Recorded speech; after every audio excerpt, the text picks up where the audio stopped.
Hello, everybody. Welcome to another episode of XPlicit Materia, the podcast where a nerdy drummer talks to his friends. And today I have a very special guest. Finally, after many years of traveling and adventuring, we have finally found him. We finally found him. P.Brown The Final Aeon. There are no more Aeons after that. Okay, No. After Patrick, there are no more. I'm the final one. Don't even bother. Don't even bother looking. Yes, that's right. It's like Highlander. You know what I mean? There can only be one, and I'm it. That's it. No more. I've eliminated every single one who has dared to cross my path.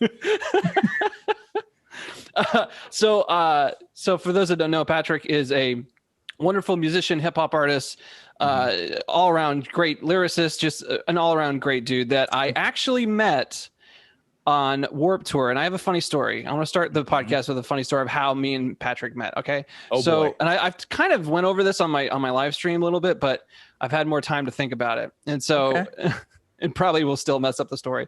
So this is how my introduction into Warped Tour was. Okay. It's a big, huge tour. It's 2.5 months long. You don't see your family for 2.5 months unless they come and visit you. Okay. And it was really scary. I was in a new band. We had just got signed. This is like our first bus tour. Like I was so nervous. And it's like musician band camp. Okay. You don't get to like travel outside of the venue, wherever the venue is in that city. You're stuck there. And so you have no choice but to like walk around and meet and hang out with all the bands, which sounds really fun, but also / intimidating because there's a lot of big names on there. And you're like the Used was on our tour for a second there.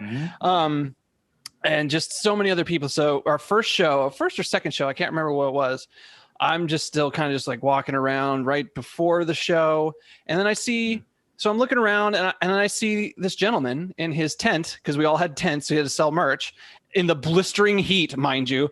And I see this gentleman and I'm like, that's a Final Fantasy concert shirt he has on. Yeah. You had a Distant Worlds t-shirt on. Yes. And I was like, this is the guy. I found him. P.Brown The Final Aeon. He's right there. Yes. So we talked and we just clicked like that. We're just like, hey, Final Fantasy. Final Fantasy? All right. Yeah. And dude, and we just never looked back. We just had so much fun on that tour. Yeah. Man, that was almost 10 years ago. I really don't want to know about that. Yeah, I thought about that today. Yeah, I was like, holy shit, Warped Tour 2013, almost 10 years ago now. Good. Man. But it's funny, like you said, it's like band camp for musicians, and like you make these connections with all these people. Like I still talk to so many people from Warped Tour, just from that particular summer. I still talk to so many people from that tour. It's crazy, Yeah. And I mean, and it was such a cool environment to be in, like all these like creative people and just like talking about your art, but then like getting drunk after every show and partying. Like, so good. So many memories. You had no choice but to drink on that tour. Like I told my wife, because at that time we were engaged, and I would tell her, we're out drinking, and she would like, I'm concerned. You don't usually drink this often. It was like, once you get here, because she actually came out and visited us for two weeks on the tour. She actually traveled with us for 2 weeks, and she got to experience it. And then after the 2 weeks, she was like, yeah, I totally get it, because you're stuck on a bus. You're stuck on a bus. Yes. Oh my gosh. The whole time for 2.5 months, you're stuck on a bus. And like, a lot of people who haven't been on buses or, aspiring musicians are like, wow, you're on a bus. And like, okay, well, like it was awesome. Don't get me wrong. It was really fun. But like at a certain point, you're like, can I do something else? Yes. Is it possible I can like go out? Yes. Yeah. No, it was a very isolated experience, man, because like you said, we had nowhere else to go except the bus. We were either on the bus or we were outside, outside on the actual tour. You know what I mean? And there was no in between, nowhere else to go. Yeah, it was pretty lonely. So all you could do was just like drink and be like, holy shit, I kind of want to go home. Like, like you want some sense of normalcy. You know what I mean? It's like, because, it's all fenced off and it's all miles long. And so it's like when you want to, like, even if you wanted to go out into the city, number one, your bus call is like what, 8? It was at 7 or 8 or something like that. Yep. And so like if you played a show at 6:30, you're like, you have no time to go out. Yep. Before then, you don't want to take any chances of being stupid in a city and like getting arrested or something. Yep, which almost happened to us. Yes. Yep. I was about to ask, like, do you have any like crazy stories from Warped Tour? Because every time I talk to somebody, they have some sort of crazy story about Warped Tour. Oh, it's of course, without getting people in trouble. Without getting people in trouble, there is one story I wanted to tell about a band that shall not be named. But for us, I just remember. It was crazy for us, right? Because for those who don't know, I used to tour with a rapper named Mac Lethal from Kansas City. And I think in 2012, he put out a video of him rapping and cooking pancakes. But he was rapping like very fast. And, like whenever someone raps very fast on the internet, they're like, holy shit, and so the video went viral and, he was getting all these offers and, stuff like that. So he blew up like overnight, or at least he got more well-known overnight. Right. Yeah. So we got an offer to play a show for Sean Lennon. I think I remember you telling me the story, but go on. Yes. So this is what happened. Warped Tour started. Their first show was in Seattle. And then the next show was in Portland. So we had to fly out of Seattle. So what we did was we played the first show of Warped Tour in Seattle. Then we played the show in Portland the next day. Then after that show in Portland, we drove back to Seattle to fly out to London. And that was absolutely agonizing. We got to London at around maybe 10 a.m., 10 or 11 a.m. And we sleep for like maybe 3 hours because we have sound check in the afternoon. And so we get there. It's this huge stage, this huge theater. I don't know exactly where it was. I forget. I was barely awake for the whole fucking thing. So we get there and, we meet Sean Lennon, he's a great guy, super nice. And, we do our set, but then it's like, he's like, okay, well, guess what, guys? It's time to party. And we're like, oh shit, no, like we cannot party. Like we're running on absolute fumes at this point, right? But you know what? It's like this guy, he's the son of a fucking Beatle. You know what I mean? I mean, when Sean Lennon asks you to party, you kind of have to oblige. Exactly, right? Like, and then like Reggie Watts was also on the bill that night. So like he was there too. Oh, damn. Yeah, exactly. Yeah. So like he came with us and, so we went to Sean Lennon's hotel suite and we stayed up to like maybe 4 a.m. And then we caught a plane back to America at 7 a.m.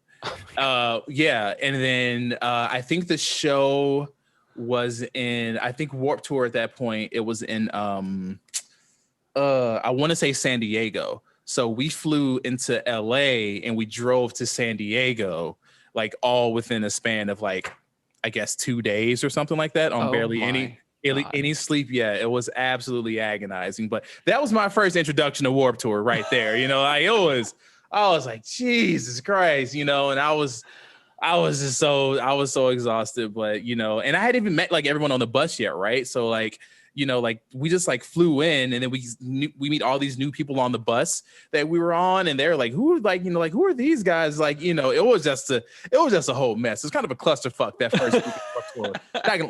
Like we didn't have a real merch tent. Like we didn't have anything. Like we were winging it for the first 2 weeks of that fucking tour. We had no idea what we were doing. It was a good time. That's kind of how it was. It's like if you didn't know anybody that's been on the tour, like the tour, then you wouldn't know to get your own stuff for your own tent. You figure that they just have stuff set up for you. Yes. The only person we knew was MC Lars, and he kind of put us on, game, kind of like our tutor, right? Because like MC Lars is a Warped Tour legend. He did almost every single Warped Tour. And so it's like, he showed us around and kind of told us what to do, told us what not to do. But yeah, man, Warped Tour, it was a grind, man. That was Warped Tour is not for the weak, It's not for the faint of heart, man. Yeah, not at all. Holy and you need shit. Like I have full respect for the bands that actually did that whole tour in a van. Or a Sprinter. Oh yeah. Like, because again, this is in the dead of summer. All right. And you're not going, like there's no places where like, oh, this is really nice. No, it's hot everywhere. And it was just hot. It was hot in Toronto. Yes. Oh God, Toronto was like humid and muggy and nasty. Yeah. Remember that? No. What the fuck? Are we supposed to be north? No. Remember we played Vegas. And it was like 110 degrees. Yeah. I remember during setup in the morning, like it was hot in the morning, and we were on a blacktop too. Like I remember seeing people frying eggs on the blacktop. Like I remember that shit. It absolutely destroyed me. That Las Vegas show, that was actually my hometown. That's Las Vegas is my hometown. And so like my parents were there, and even my parents were like, because your parents wanted to support you. And even then they were like, we got to get the fuck out of here. We love you, son, but this is just, no, we got to go.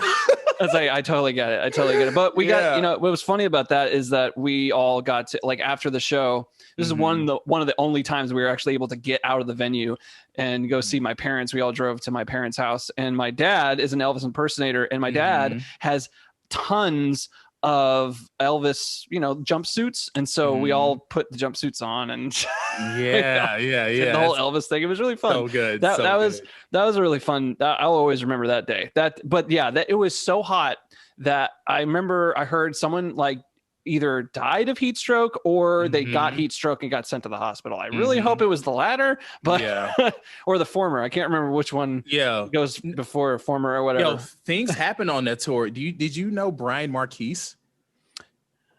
It's familiar. Brian Marquise. So he was on the so he's an artist. He's a singer-songwriter. But he was also on the production side of Warped Tour too. So like, he would like set up and like organize stuff. Oh, okay, Brian. Yeah, okay, now I know. Yeah, now I get it. Did you know he got struck by lightning? That's right. Yes. Oh my God. Struck by lightning, dog. That's right. Oh yes.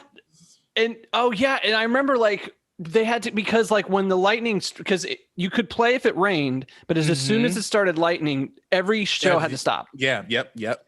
Every show had to stop. And at first you're kind of like, why? I mean, it's already raining. And then, because someone could get struck by lightning, which did in fact happen. Yes. My man got struck by lightning, and he was out of commission for like, I want to say a week, and he was on our bus, so he was just like, I think, I'm not sure if his heart stopped for a second, but like he was just like fucked up, and he had no energy for like a week. He couldn't do a fucking thing. Oh, can I swear on here? Yeah, that's fine. Okay, cool. All right, like he was done for, man. Like shit happened on that tour. It was just just looking back on it. I mean, so for people who don't know what Warped Tour is like for artists, so like Shane said, bus calls at 8 p.m. And the driver drives overnight. We all sleep, but we don't know the schedule for the next day until we get there in the morning. Because I think Kevin Lyman, he made the schedules himself, right? Yeah. Or I think it was his daughter too. Yeah. So basically what would happen is that we would get up at like 7 or 8 o'clock, and then we would get the schedule. And Warped Tour opened early. It opened at like 9, So yes, that means that like we had to get up, shower, like find a place to shower, like get ourselves together, and then use, go out, set up our merch, get everything together, because like we might be the first band performing at 9 o'clock, and it's not like you can be late, you know what I mean? Because this is a schedule. There are multiple bands all day that are performing on that same stage, so you have to be on your shit. The last thing that you want to do is piss off your stagehands. Oh my God. On that tour, because you're stuck with them, and you better be the nicest fucking person. Yes, bro. Yes. Shout out to Miles on the Spotify stage. Miles, man. I love Miles. Yeah, solid dude, man. Yeah. Shout out to him. Hope he's doing all right. Yeah, man. But yeah, so that was Warped Tour pretty much every day, right? Like you'd have to get up super early, set up all your shit, perform, meet fans, stay outside, and if you were a good person, you would like stay out and watch other bands perform, because like we became like a little small family, Yeah. Like especially on a Spotify stage, because the rest of the show, so the rest of the show is like more like traditional bands, I want to say. Yeah, like punk rock metal, Yeah. But the Spotify stage was hip hop, dance, or alternative sort of electronic stuff. Yeah, DJs. Shout out to Crisley. Yeah, that's my guy. Yeah, Crisley, Cool Dundee, my dudes. Yeah, so we were all like kind of like the experimental outcasts of Warped Tour, So we just kind of all stuck together that whole tour, it was pretty cool. Yeah, dude, freaking MC Lars, Mac Lethal, Big Love, not Big Love. Sorry, was it Big Love? No, what's his name? Big. Oh god, dang it! So he was really cool too. Oh man, he's the good with the handlebar mustache. Oh, what was his name? I don't remember. What was his name? I can't remember. But man, his sets were sick. Yeah, his freaking sets were just in your face, just trap beats left and right. That was when trap was like the new genre. Exactly. Oh man, who else is on this stage? Wallpaper. God, yeah, man, we went to play. We went karaoke with them one night. Really? Yeah. Was it? That was in. I feel like it was in Kansas City. I feel like it was in Kansas City. Yeah, because we actually played Kansas City twice that year. Yeah, but I think on the second trip we were like, let's do something different this time because we're playing the city again. Yeah. Shout out to him. Who's the main songwriter of Wallpaper? Ricky. Yeah, Ricky. He signed Lizzo. Yeah, dude, he's doing very well for himself. Yeah, so shout out to him, man. Holy hell. Yeah. And then who was his hype woman? Oh, I'm forgetting her name. Oh my god. Hang on, I follow her on Instagram. I totally blew. You know what? You want to hear a funny story? What? He had a crush on me, and I totally blew it. You son of a bitch. Yeah. Why? Man, not even gonna go there. But she, man, she had a crush on me, and like, I missed all the signs, as we do. And Mac was like, "What the fuck are you doing?" Because she's her father is Sly. Novena. Yeah, Novena. Yes. So sorry, I had to think about it for a second. Yeah. Sorry, Novena, if you ever watch this. Yeah. Love you, miss you. Her father is Sly from Sly and the Family Stone. That's right. Yeah, and I was like, Mac was like, dude, you know who she is, and I was like, no, I have no clue who she is, and it was like, it's a whole thing. So Novena, if you happen to be out there, DM me. Like I'm single. like the window is still open, baby girl. This is the time. Yeah. The window is still open. I'm single. What's good?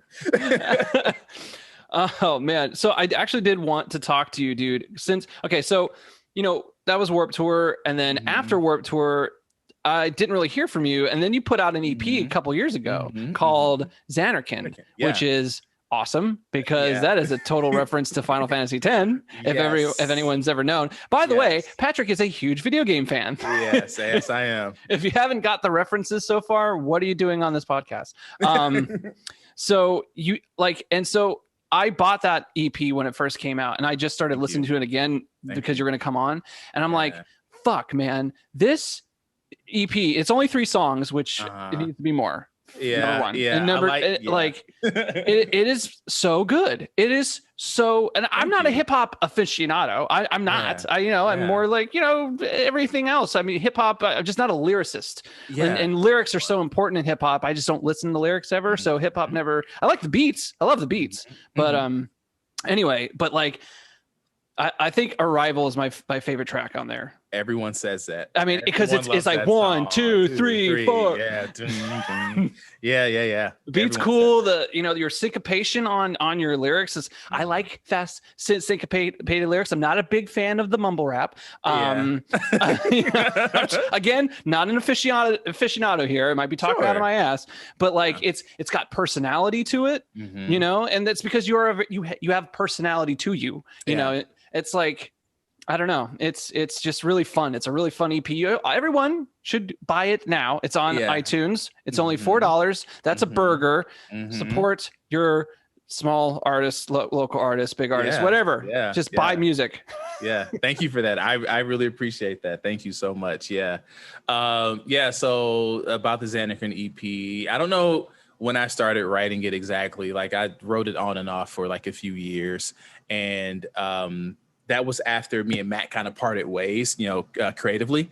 So I was kind of like on my own, like, okay, like what am I doing? You know what I mean? So I kind of wanted a fresh start from everything that I had been doing before. Like I completely wiped the slate clean, came up with my like a new name, P.Brown The Aeon. Again, another reference from Final Fantasy X.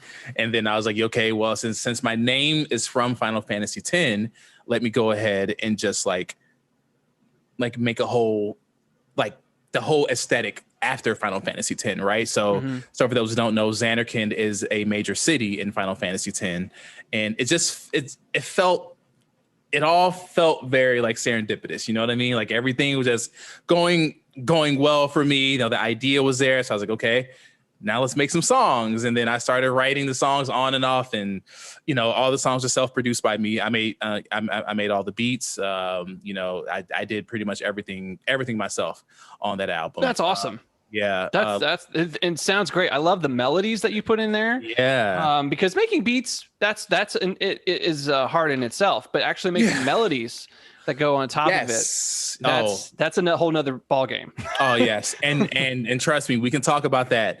But yeah, I mean, and so yeah, like you said, it's only 3 songs long, super short, and that was intentional, right? Because I was still kind of finding my footing. So I just took my favorite beats and I just wrote them to hell. You know what I mean? I wrote maybe 3 versions of Arrival. I'm pretty sure I did. And yeah, I really wanted to come out strong and come out swinging, and like the album art was the biggest piece for me, So who did the album art? Yeah, so his name is Daniel Hill. He's out of the UK. He did the album art for Mega Ran. He's a nerdcore rapper who raps for MC Lars a lot. Oh wow. Yeah, so Mega Ran referred me to Daniel, and Daniel completely knocked it out the park. It looks great. I said, have you played Final Fantasy X? He said, I'm playing it right now. And I said, okay, well, you're my guy. Yeah, you're my guy. You understand. So yeah, he completely captured the feel and the visuals of Zanarkand, and he knocked it out the park. And when I saw that, I said, oh my God, like this is a full on completed project. And yeah, and people love it. I'm proud of it, man. I'm just super excited because I still hear people talk about Arrival. Like everyone says it. I mean, I can like, it's one of those songs where you can picture a music video. Yes. Where the fisheye lens is looking at you and you're just like talking to the camera. Yeah. Man. And just like explaining what's going on. And again, I just said I'm not much of a lyricist, but from the lyrics I did listen to and like understood. Yeah. Like it almost seems like the lyrics are, and please correct me if I'm wrong. Sure. It's almost like you're personally like talking with yourself to like get like, I'm getting out there. And it's like you're having this conversation with yourself of like trying to be confident enough to, put yourself out there by yourself because you've been with Mac with this other groups. And now it's just you. Yeah. Yeah. And I appreciate that. I really do, because when you're in a group for so long and then it's gone, it's kind of like, I've always been a team player, that's just me personally. I've always been a team player and I work really well within a team aspect. It's like kind of like New England Patriots, do your job, I'm going to do my job and I'm going to do it so well that this other group doesn't have to worry about me. I worry about my own shit. But now it's like, there's a point where you don't have a group anymore. And now you just have to figure shit out on your own. And that's what I appreciate about your lyrics. Your lyrical content is like, kind of like telling, like pushing yourself up, like, let's freaking do this and kind of struggling with that. Yeah. Yeah. No, that's exactly what it was. Right. Because, I toured with Mac for a good 4 or 5 years. Right. And, Mac is extremely talented. He's an extremely, extremely, extremely good rapper and extremely good songwriter, and just being around him and learning from him, because he taught me a lot. Not, I mean, about music, you know, music production and songwriting, but also about like handling your business. You know what I mean? As an independent musician, Mm-hmm. you know, he taught me so much. And then when we decided to part ways, I was really just like, you know, like a fish out of water. Like I had no idea what to do. And so for a while, Mac was telling me like, hey man, like you should probably put out your own stuff at some point. And I was like, I'm cool riding your coattails. You know what I mean? Like, I'm straight, bro. Like, you know, like we shot a fucking TV show for MTV. You know what I mean? I'm like, bro, I'm good. You know, like I'm a stay. I'm a right, stay exactly, right right? Yeah, but he was like, no, like you're super talented. Like I know you're talented. And Lars told me the same thing when he met me on Warped Tour. He said, you know, like, I know you're talented because like I played in some stuff I was working on that I never put out. But he's like, dude, like, you know, you have something, you know, it's time to work. Like, you know, you have this platform with Mac and you're just like squandering everything. You know what I mean?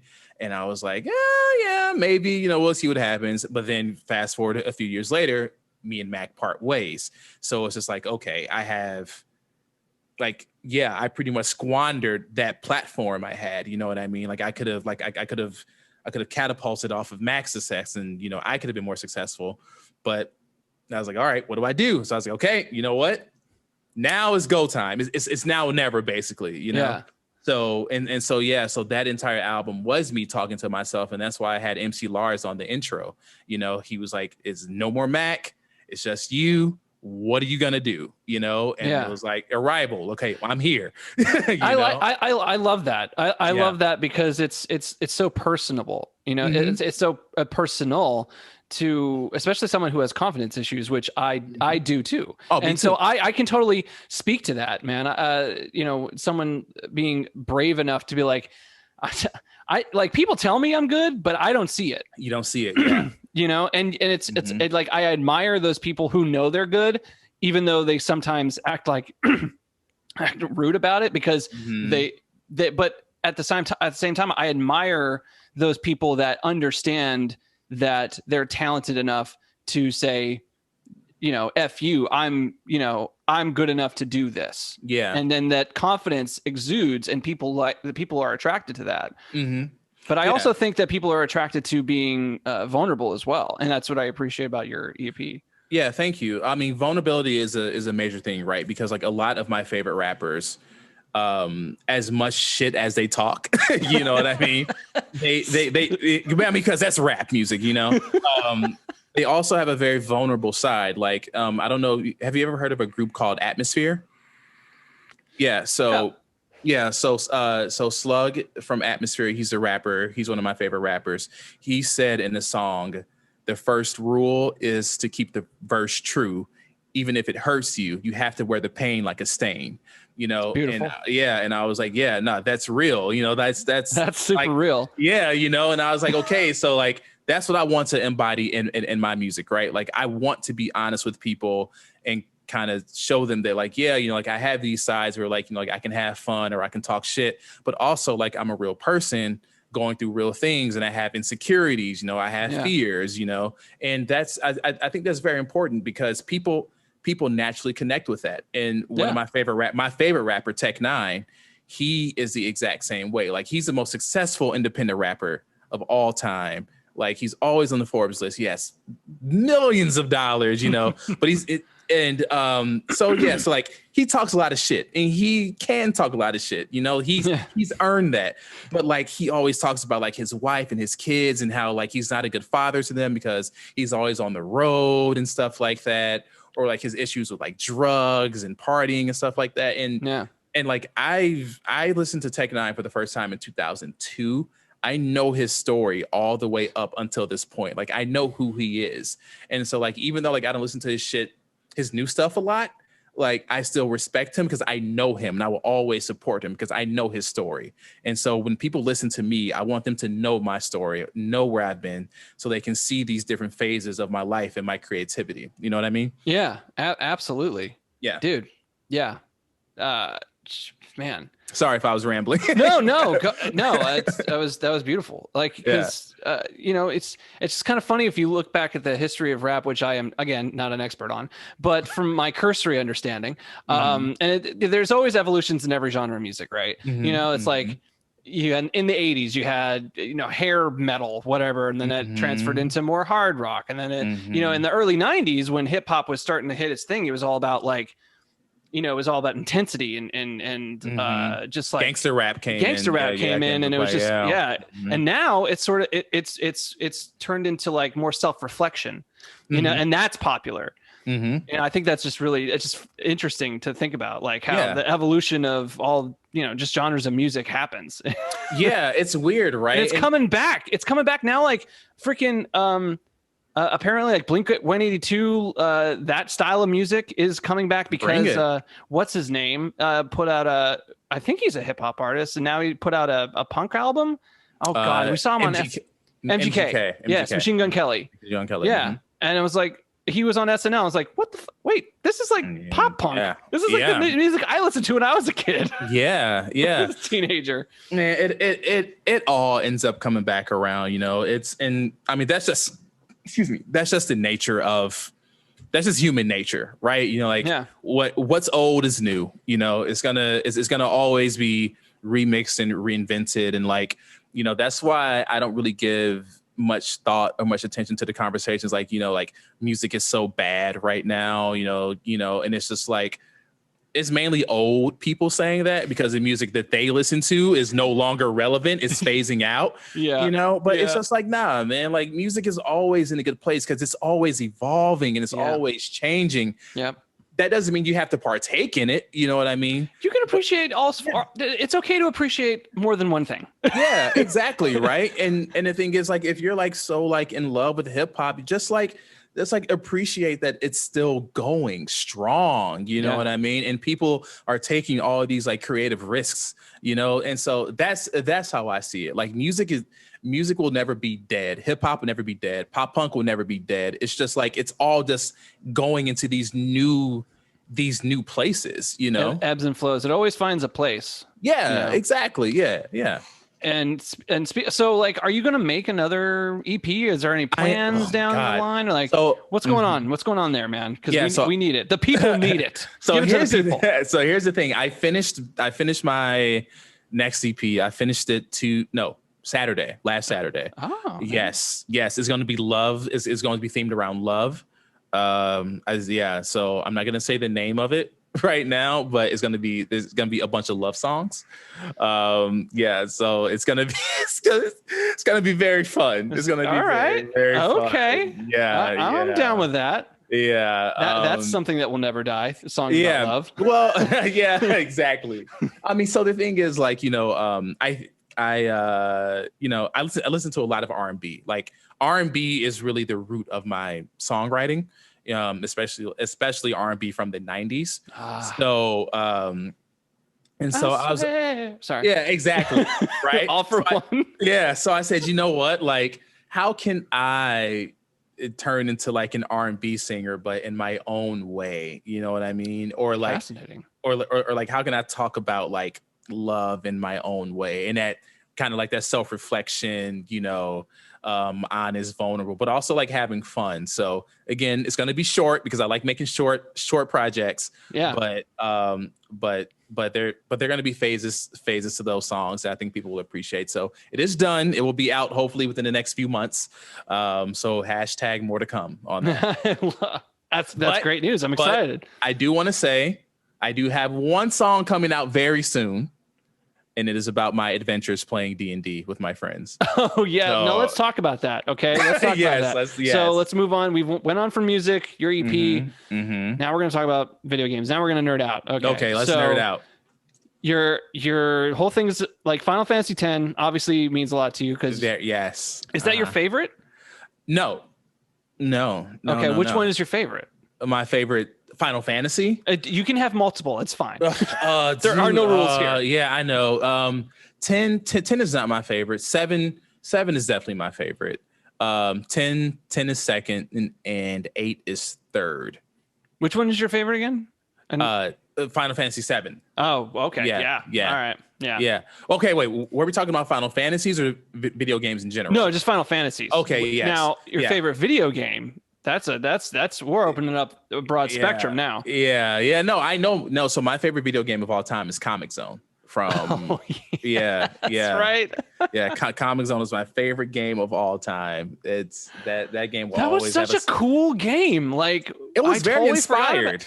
Yeah, there was no other game really like that, because you play like it was a side scroller, but it was like comic book panels that you would climb up and over, and you would fight and battle, and it was like so 90s because the guy was wearing like Jinko jean shorts. No, he was so the whole game. All right, so like I said, it was a very inspired game, right? Like, yes, you played as a comic book artist named Sketch Turner, and then for some reason the main villain of your comic book throws you into your comic book, so you have to fight your way out of the comic book, right? And so again, this game was like what, 94, 93. Oh yeah. At the height of right?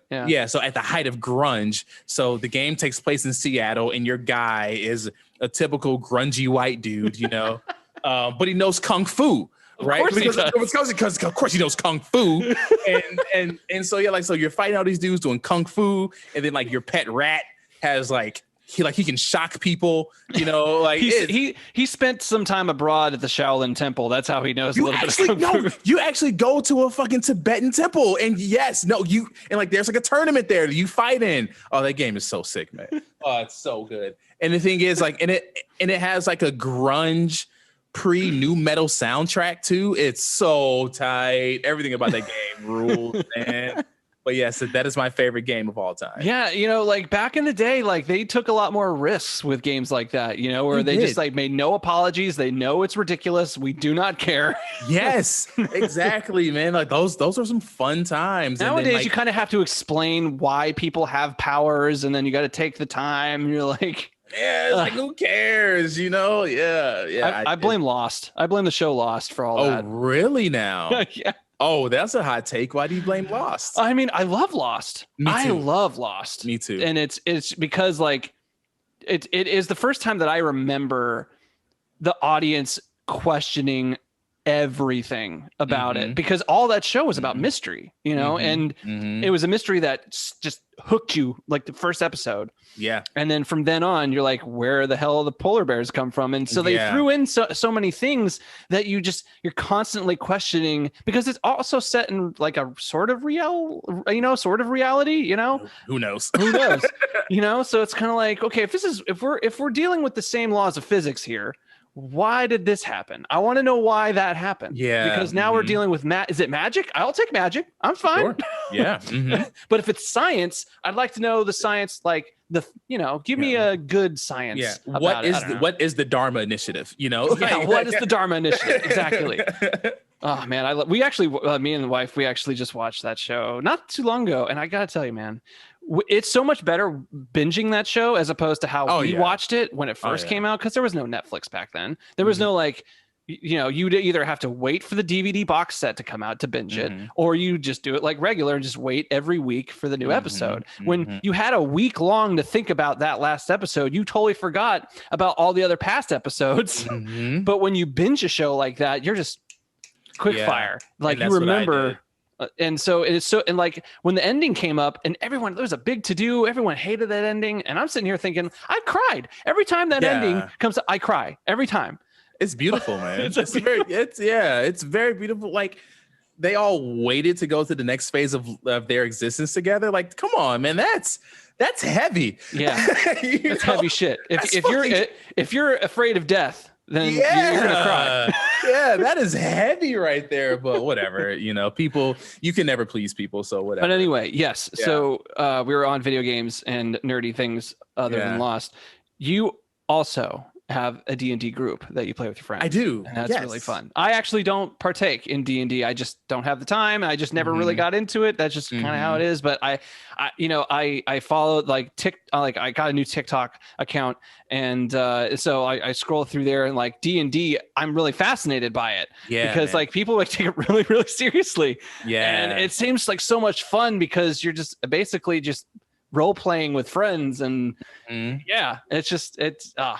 So No, that's all tell it me is. about that. So I always had an interest in D&D growing up because me and my friends, we played Japanese RPGs. So it was like, of course, the next stage would be to play a tabletop RPG. But How can we get nerdier? Yeah, exactly. But we didn't know anyone who actually played. So later on in life, as an adult, 4 years ago, my boy Tony and my boy Chris, they're like, we play, and they're like, why don't you play with us? And I was like, fuck, I've been waiting for this opportunity all my life. So I jumped in head first, and man, I cannot describe the amount of fun that it is, because so I was a theater kid. First off, like, I was a theater kid, and I love acting. So like, D&D gives me a chance to actually act, and play like this kind of badass monk. You know what I mean? Is that your favorite character class? Yeah, oh yeah, most definitely. Yeah, most definitely, man. And so I've been playing for about 4 years, and we have gone on some adventures, man. Like, good time. Do you remember any specific moments during a playthrough? Oh no. Like oh man, so many like your things. goal is to reach the top of the mountain, but fucking John over here decided to stay at the tavern for a day. Okay. All right. So we were being hunted and harassed by a hag. By this extra dimensional hag. And at some point we had to kill her, because things had just kept escalating. So my character is a charismatic one. He's a charismatic monk. So he's high in persuasion. Yes, he's very high in persuasion. And long story short, I convinced the hag to kind of go on a date. I convinced the hag to kind of go on a date. And things escalated, things escalated. As these things do. Yes. A few bumble beers or whatever.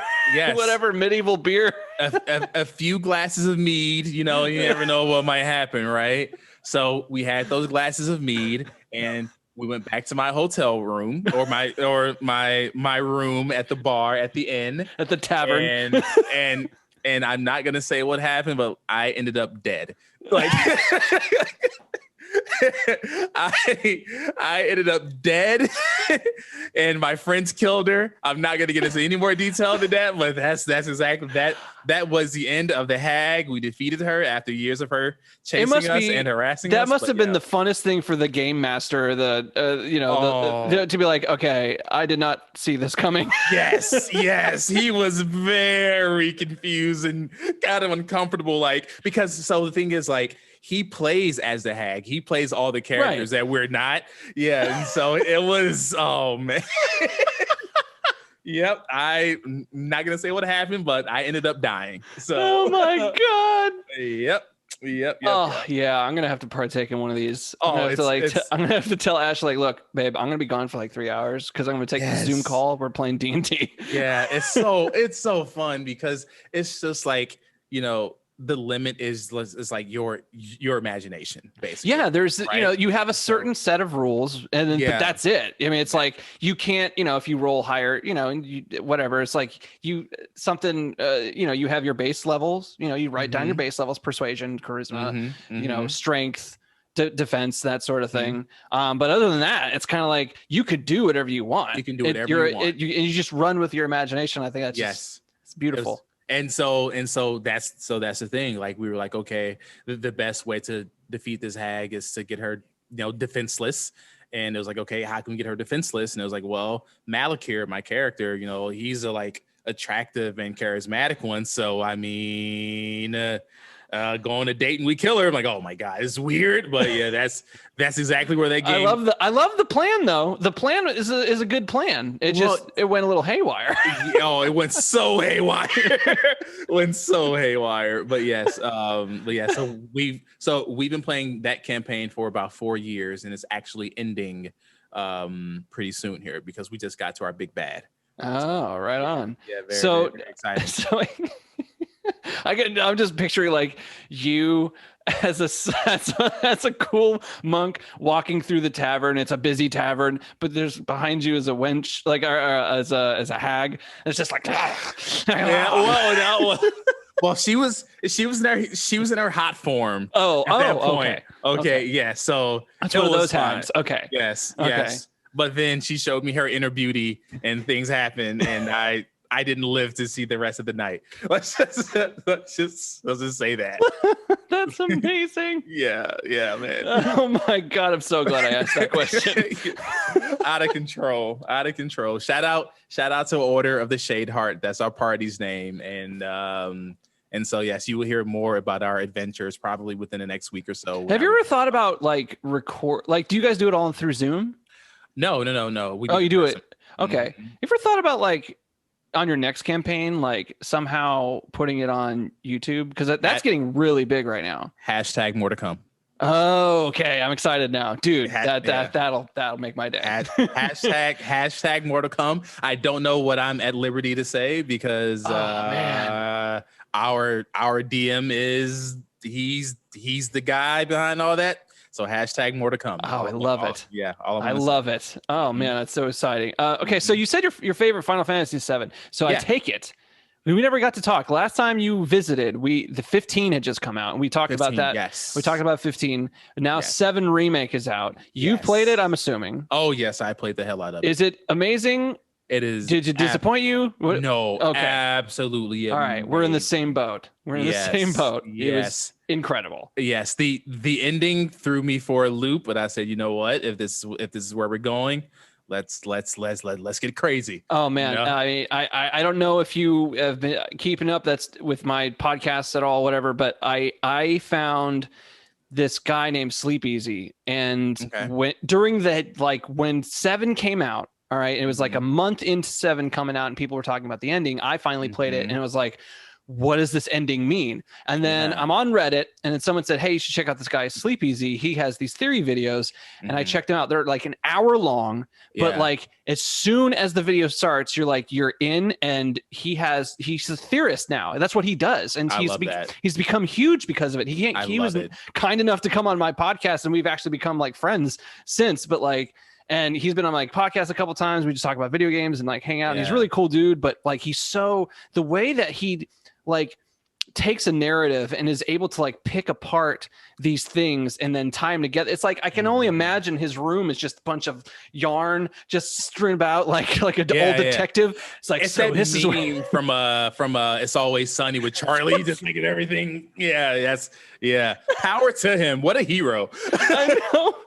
I know. So, but dude, if you have some downtime, just check out Sleep Easy's videos on YouTube. It's freaking great, and he's a great dude. And but essentially, what that means is this isn't like a remake. This is a sequel. This is a sequel to the and it's just mind blown.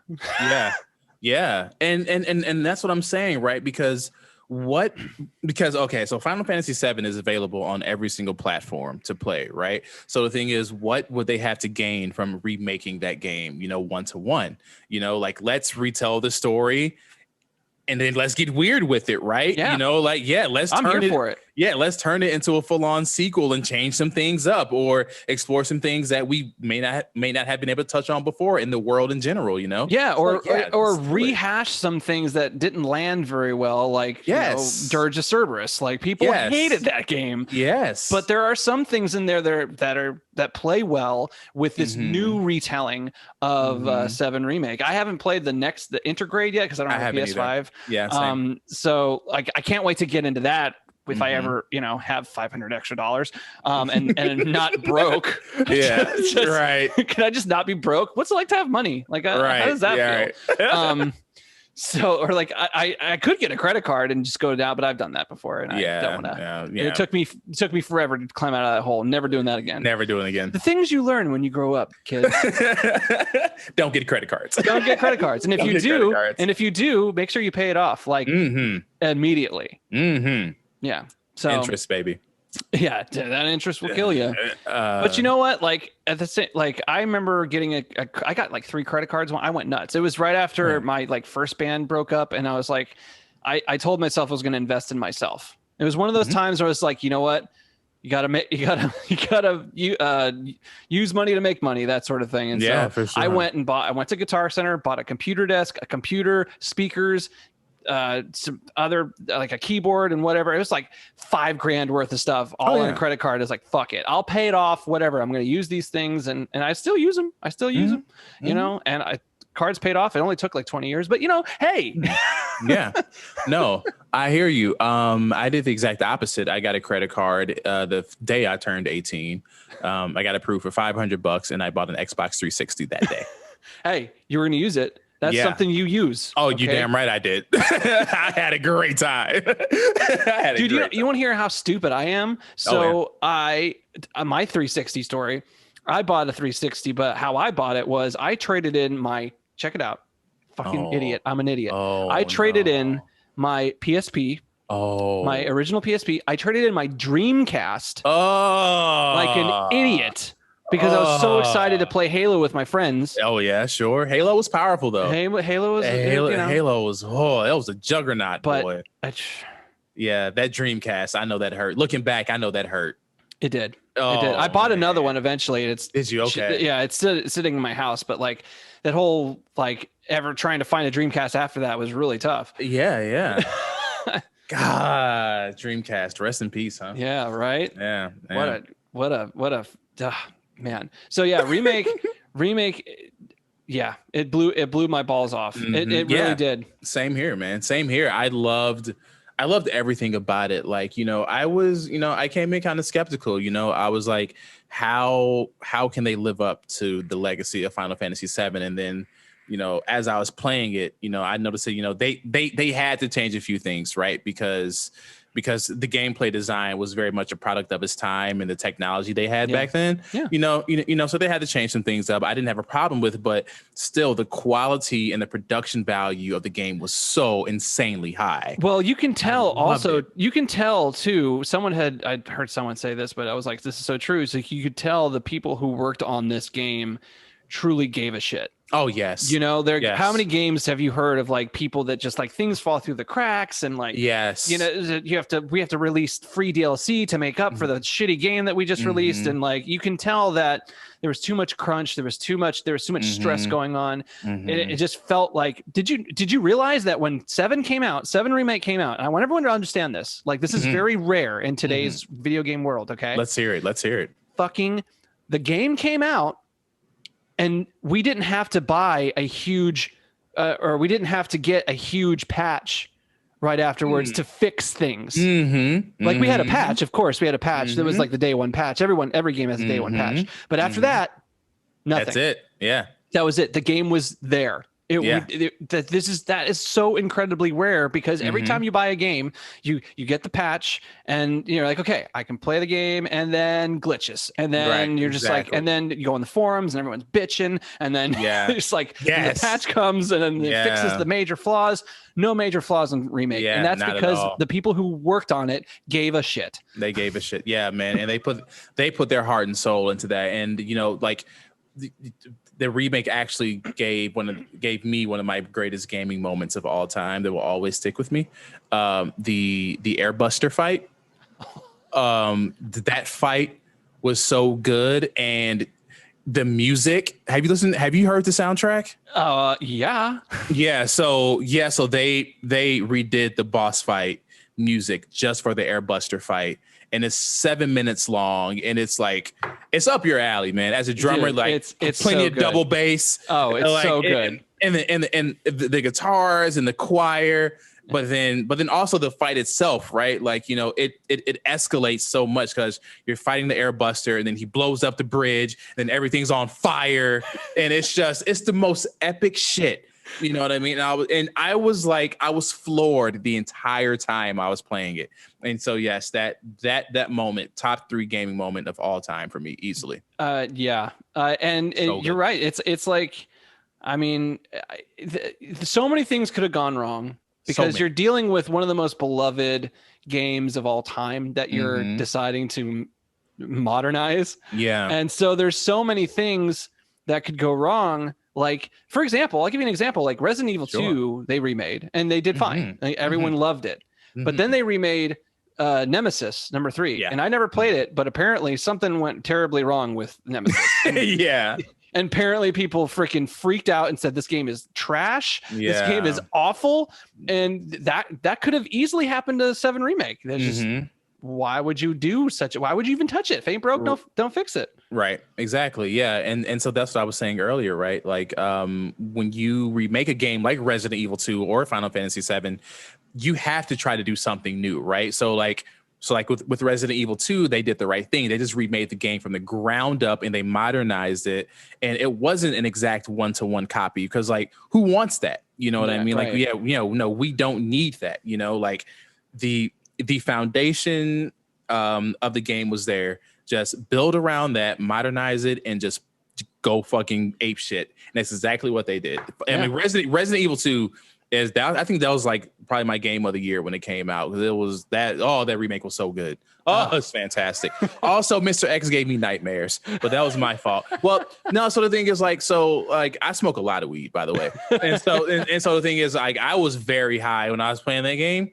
And when Mr. X came, I shit myself. Like and it has scarred me like permanently. Like I was so high, I was freaking the fuck out. Because I was playing on this computer, and then all the time I would like look behind me like this because I thought like Mr. X was gonna like fucking barge through my door right there. I imagine smoking weed and playing scary games isn't the best idea. Look, I thought I could handle it, right? I was like, yo, fuck, I'm a grown ass man. Like what? You're like, no, dude, I was fucking terrified. It was terrible. It was awful. It was so bad. Oh my god. I don't smoke very, very much. Actually, last time I smoked, me and Ash, we took a vacation to see our friends in Portland. Nice. And we went to the beach. We went to Astoria, which is where the Goonies was filmed. Okay. And it's a beautiful little quaint town. When I retire, that is where I'm going to retire, is in Astoria. That a boy. That will be amazing. But weed is legal there. At least it was like 5 years ago we went. Anyway, weed was legal there, and we smoked weed and we walked the beach, and it was glorious. That's the way to glorious. Do it. That's the way to do it. That's, you know, like make a thing out of it, right? Don't like smoke weed and then sit on your couch and watch Arrested Development like I do. You know what I mean? Like that's, you know, make it a thing. Oh, dude. Know? So like, this was crazy. This was like one of those moments where like, this only happens when you're high, you know, kind of moments. Yeah. Oh God. Yeah. So we're, smoke some weed and we're just like walking around and, we're walking the beach and it's starting to, the sun is going down and we're like, I'm really hungry. Are you hungry? Yeah. What should we eat? You know what sounds good? Candy. Yeah. Chocolate. Oh my God. Oh. And so we're walking and we don't expect anything. We're going to go like walk and get like, some like some candy at a 7-Eleven or something, and just like a slushie and like a chips and just, just go the crazy route. Yeah. We're walking down, I forget which town this is, somewhere in Washington. And we're walking down this quaint little town and all of a sudden it's like 8:00, by the way. And this, we turn the corner and there's this bright as the sun candy shop. Like just all of the candy that you can think of, that gummy bears and M&Ms and just bright red, beautiful colors. And we're just like, this isn't real, right? That's a mirage. This is like a cartoon. We're going to walk in there and it's going to be sand. Like, how high are we?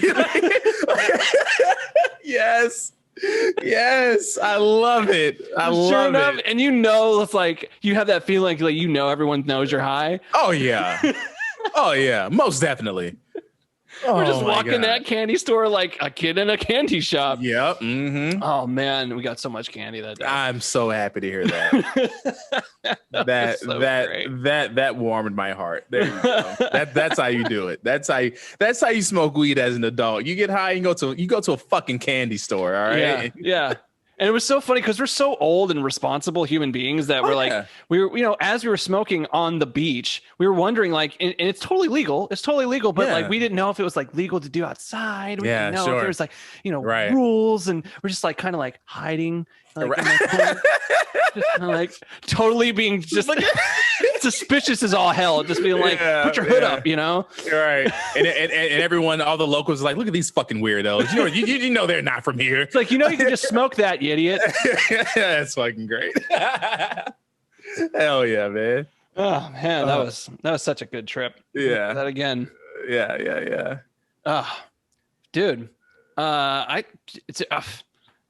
think that's all my bullet points that I had. Is there anything particular you want to talk about? I'm at a loss now. Yeah, I don't know, man. Let's talk video game music. Okay, yes. Right? Oh, yes. Actually, yes. I did want to bring that up. I didn't write that in my notes. I should have.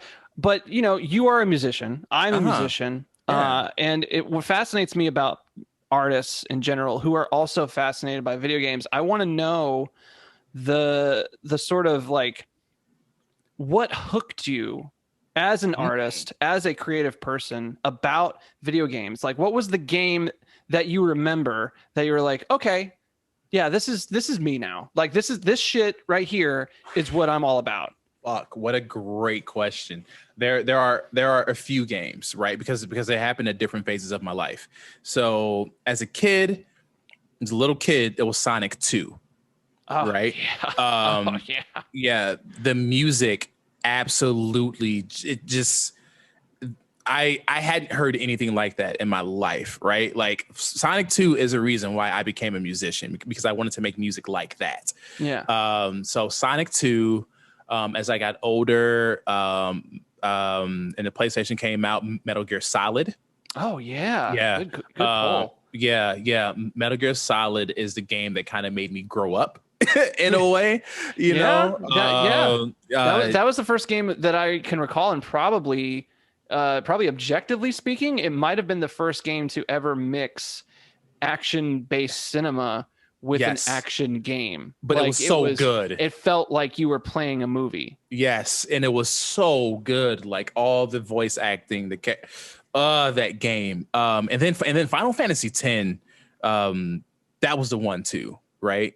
So yeah, that's a very special game to me, and that was when I was in my teenage years, Yeah. So those games in particular made me want to play video games and be a part of the world and study them too, right? My other favorite game of all time, which I should mention, is Chrono Trigger. Oh, yes. And yes. so it's right. How people were obsessed with Harry Potter, I was obsessed with Chrono Trigger. That game was everything to me. But a lot of it is based around a lot of my love for video games are based around Japanese RPGs, And, because at the time that was the only RPGs that we had access to. I mean, it's kind of crazy that the whole history of role playing games in video game form, or just role playing games in general. Because at first it was D&D, in the 70s. Or earlier, whenever freaking D&D came out, tabletop games, and then computers came out, and then they started putting D&D rules into computer games, and you could type in whatever's going on, and then it kind of died off, and then but what picked up was those games, those computer games, really got popular in Japan. And so what they did is they just basically simplified the whole process. And instead of you picking out your character and stuff like that, they actually used manga and anime to sort of to sort of tell the story for you, as opposed to you creating your own story. Yes. And so that took off, and then that took off in Japan, and then they imported it over here, and then now all of a sudden we get to play those stories. And so now, and it's funny, like American kids, it wasn't like D&D. Of course, everyone played D&D here in America, but it didn't like take off until the Japanese RPG came here in Super Nintendo, Exactly. And then all of a sudden kids were playing RPGs again. Yeah. Yep. That's exactly what it is, man. And, you know, like, because as being a kid who was very curious, you know, playing those games like Chrono Trigger or Final Fantasy, they brought me into these fully realized worlds, you know, and all these adventures. And I like those characters became my best friends. You know what I mean? Like, totally. like that's the thing. Like they became my best fucking friends. I cared about them so much, and I cared about their story and their story arcs. And then like, and then too, like with Japanese RPGs, the music, you cannot have a Japanese RPG without some fire ass music, you know, and like Chrono Trigger is a masterpiece, absolute masterpiece. Final Fantasy 7, Okay, so here's a question for you, actually, because you played 7 and 8, right? I did, yes. Which has the better soundtrack? Ooh, that's a tough one. Like, because 7 is, you know, I said in my review when I did a review a while back, I said that like 7 is on its own hill for some reason. Now, it could have been the time it was created. It was right after 6. It was a new platform, like PlayStation 1. It's like 3D graphics was the first thing. And so I think that had a lot to do with its popularity. But the music also is something that it was like sort of like, it's like, oh, this is more, it's still synthesized orchestra, but it wasn't the 16-bit orchestra. It wasn't the beep boop beep boop. Yeah, it wasn't the 16-bit orchestra that we're used to. And now it's more ethereal. There's more movement in it. And I think like but it's also rocking, and it's just it's so good. But then 8 came out, and it's so like they're 8 has, I don't know, there's even more movement in it. Like it doesn't have, like 7's a little bit more rocky, like more rocky, like you know, like in your face. 8 has that, but it's more piano. There's more piano in it. That's very true. And it's because the game, you know, 8 has a more theme of love as opposed to like rebellion and, you know, going to get Sephiroth and you know, 8 is more about relationships and love and, you know, companionship between the characters. Really is. Yes, it is. Yeah. And so that really comes across in the soundtrack. So to answer your question, I don't really have one. That's fair. There are certain tracks that I can pick and pull. Like, you know, there's so many bangers, like the boss battle theme in 7. It's just like, come on. Yeah, it's classic. You know, it's like, I want to kill some robots. That's what I want to do right now. Kill some robots. Yeah. I love that. Yeah. But, you know, but 8 had really cool synth lines like yeah, and it's just like, and really a lot more syncopated synth lines. You know? So it's just, and it wasn't as straightforward. It was a little bit more off time signature. I think so I prefer 8's soundtrack over 7. Not saying 7 is bad by any means, you know, but once 8 got onto Spotify, once all the Final Fantasy soundtracks got onto Spotify, you know, I went down that rabbit hole. And I would always come back to Final Fantasy 8. I will say this. Like, holy shit, there was some. I will say this. Out of every single Final Fantasy game, the best intro to any of them. Okay. Any of the, actually, you know what? 7 gives a run for its money. But at the same time, as far as the music is concerned, I would say that Liberi Fatale, which is the opening theme of Final Fantasy 8, when the voiced choir comes in. Oh yeah. Mind you, like, you don't really hear a lot of voiced choir in PS1 games. Sometimes you did, but like when you heard on Final Fantasy 8 was and you're like, and then the orchestra comes in, and you're like, oh my god, let's fucking go. It was epic. It was epic. Yeah, man. So like I would, man. Definitely one of the best. And of course, like the train, like, you know, in Final Fantasy 7, like and then he gets off the train and it's like, you know, because you know they're storming the reactor, so it's like that's more of it like that. But man, yeah, it's just 8 and 7. There was something special about those games. 9 was special too, because 9 was sort of like, hey, it's more of a celebration of Final Fantasy as opposed to being something new. It was sort of like we're hashing even the battle theme. You know, the music in 9 was sort of a celebration of past Final Fantasies, because in 9 he brought back the bass line in the battle theme, the classic shit, yeah. And so like I thought that was really cute. It's a cute Final Fantasy. Yeah, I enjoyed 9. I like how you said that it's a tribute to Final Fantasy. Yeah, very much so. Yeah, I think they should do that again one of these days. I think they sort of did that with 15. Like a lot of 15 was kind of like a lot of callbacks and a lot of like, we're gonna play to your nostalgia like super hard. Yeah. And a lot of times we're gonna rely on that, because this wasn't designed originally to be a mainland Final Fantasy. So we're just gonna work with it. Yep. Oh man, what a disaster that game was. Like they tried.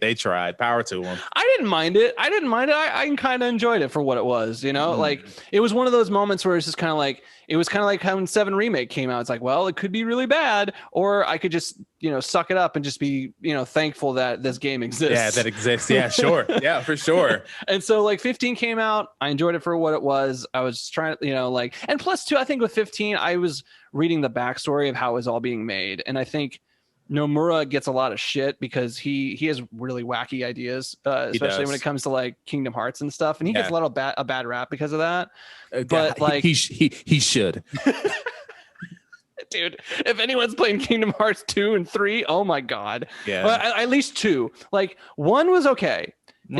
Towards at the end, like the story was kind of like, okay, I'm starting to get a little confused here. Yeah. And then they came out with like 1.5, and then who are all these characters? And then 2 comes out, kind of start to right the ship again, and then it goes off the ship again. You're like, what?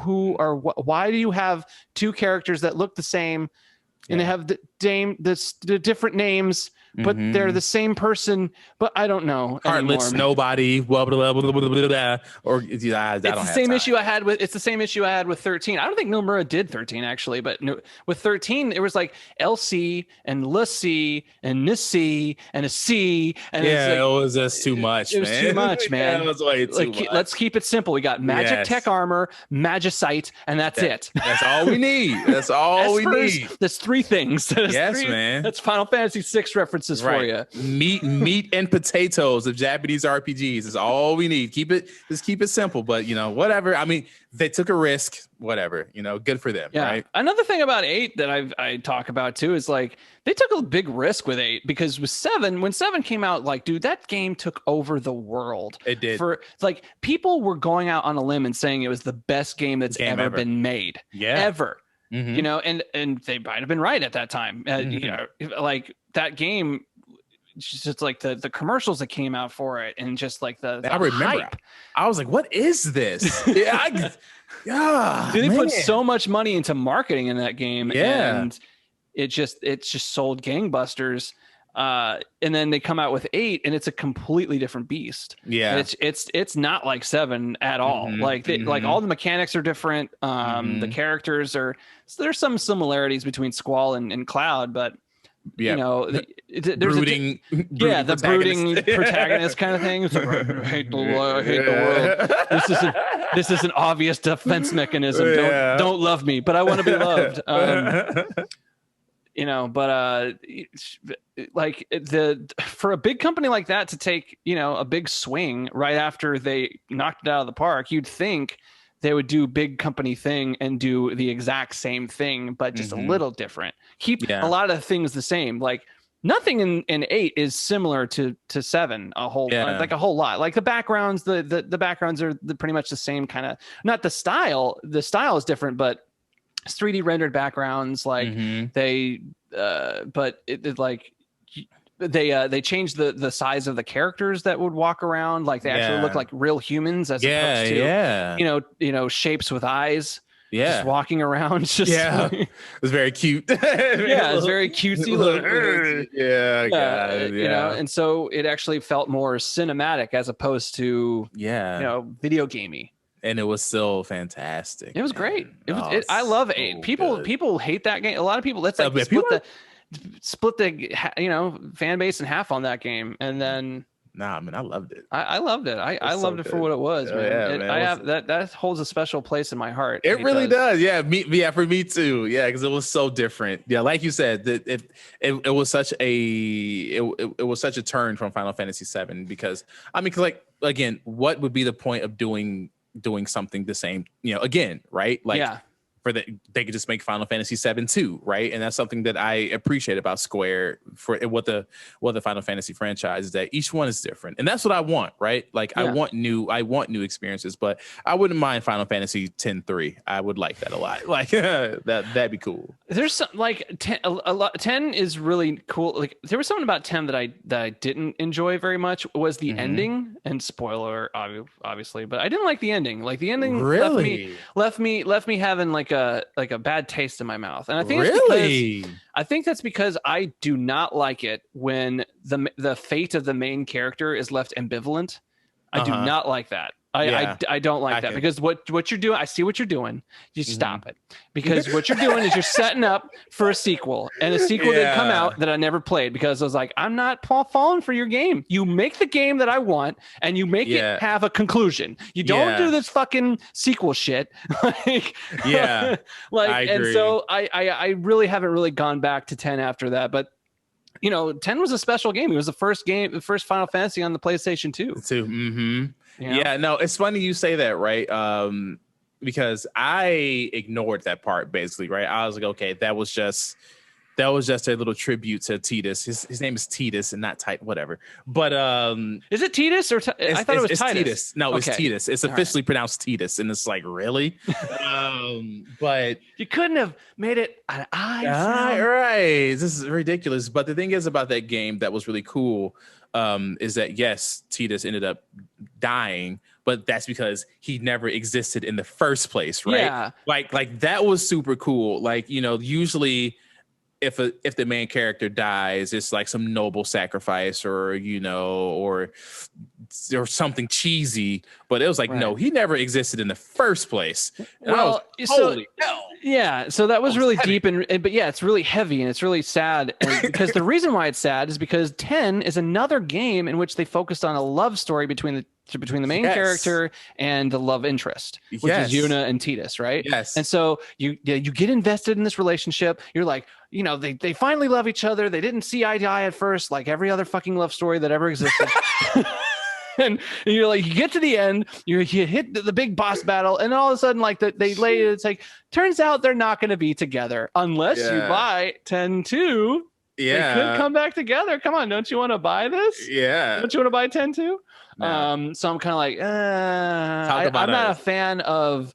You're going to build up a relationship to have it taken away. I didn't like, I didn't like that about the Matrix movies either. But that's a thing I have. I understand it's illogical because sometimes in a story, I don't hate those movies. Those movies are incredible, and I can understand that's like kind of how it needs to be written. Sure. I totally get that as an objective outlook, but as a personal thing to me, I don't like it when the main character dies. I don't like it when you build up a relationship between two characters and then nothing happens. With it, it's just kind of like, okay, so they don't live happily ever after.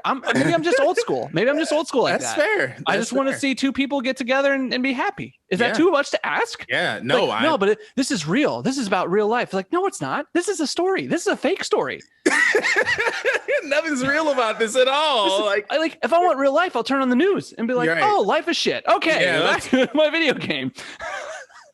The reason why we play video games in the first place, escapism. Give us hope. Give us happiness, right? There's enough despair going on out here. We don't need, this is not what we need, know? I know, but so it's funny. Like I have arguments with my friends about that. Like they love, like some of my friends like really love like the really heavy, deep fucking movies and video games that have like a meaning to it. And it's like, it's all real. And, the main character could die. And like, there's no, I'm just so not about that life. Yeah, I'm about superheroes. I'm about freaking let's go kill the villain. Let's go. Let's go. That's what I'm about. Like, like my wife's, one of my wife's, like, one of Ash's favorite movies to not to watch, but like one of the shows that she really likes, or movies, is the show called Revolutionary Road. Have you ever watched that movie? No. Revolutionary Road's with is it with DiCaprio and Kate Winslet? Yes. Oh, that movie fucking sucks. Holy shit. But you've watched it, right? Yes. Oh, yes. How depressing is that movie? Yeah, it's not. Oh, man. And so, like, I watched it with her, and she's like, she was like crying, and she's like, it's just about real life. And I'm like, no, I don't want real life in these shows. Like, I want just bad things always happen. Like, that's why the same reason why I never watched Handmaid's Tale. Like, I started watching it. That's man. I had a conversation with my friend about that. I was like, I cannot watch this show because it is just way too much. Like, holy shit, this is the most depressing show I've ever seen. You know, and I get it, like, the point, but like, hell no, I'm out. I can't do that. Like, is there any light at the tunnel? It's like, you know, I can get behind like a revolution story. I'm here for revolution stories. So I'm like watching that show, just waiting for the moment where it's like, okay, now it's time to get back at the freaking government that's taken over and done all these crazy, horrible things. And that never happened. Nope. Nope. No. Better believe it. Nope. And maybe that's because, you know, I grew up on video games where, you know, you had a sword and you fought back, and you're like, that's what we're used to, right? We're used to that. We're used to the hero's journey, you know? And I agree with you 100%, man. Yeah. No, wow. Revolutionary Road. Holy shit. Didn't she kill her? Didn't one of them kill themselves? I think, well, there was like an abortion that was involved. I remember the abortion. And she was forced to, and then they both cheat on each other. And this was Michael Shannon. Holy hell. This was the opposite of The Notebook. This was the complete opposite. I can get behind The Notebook. I can get behind it. I don't care. I whatever. I'll cry. I'll cry. They hold each other in arms. Oh man. Yeah, Revolutionary Road was in direct response to The Notebook. Like, let's give y'all some real shit, all right? Let's give y'all some real shit here. Like, I want to know, like, no one's happy. But, you know, hey, to each his own. Like, some people really love the real shit because it makes you think, and people like to think. I don't. Neither. It's escapism, baby. That's what I'm here for. I want to be entertained, as Gladiator would say. I agree. Well, I'm with you, man. 100%. Oh man, I gotta get going, man. I have to go to bed actually, because I gotta wake up at freaking 3 o'clock in the morning. Yeah. But man, it was so good talking to you, man. Yeah, this was fun. Yeah, dude, you should we should pop in on one of our group podcasts where we all just freaking talk over each other and be annoying. I talk about video games. Send me an invite. I would absolutely love to. Dude, absolutely. Man, all right, dude. Well, it was good talking to you. Thank you so much. Yes, P.Brown The Aeon, finally on the podcast. Thank you so much. Thank you. You can check out his EP on iTunes. Zanarkand, the new one's coming soon. Go ahead and DM him when he when on the release date. Just especially if your name is Novena Caramel, please DM me. We brought it back. All right, dude. Thanks, man. All right. Well, you take care, and you can follow. Oh yeah, you can follow P.Brown on Instagram. Yeah, P.Brown The Aeon. Yeah, that's my handle everywhere. You know, it's very long and unique for a reason. There you go. Yeah. So follow him. To Google, you will find me. There you go. Follow him. Buy his EP. All right, that's it. See you later.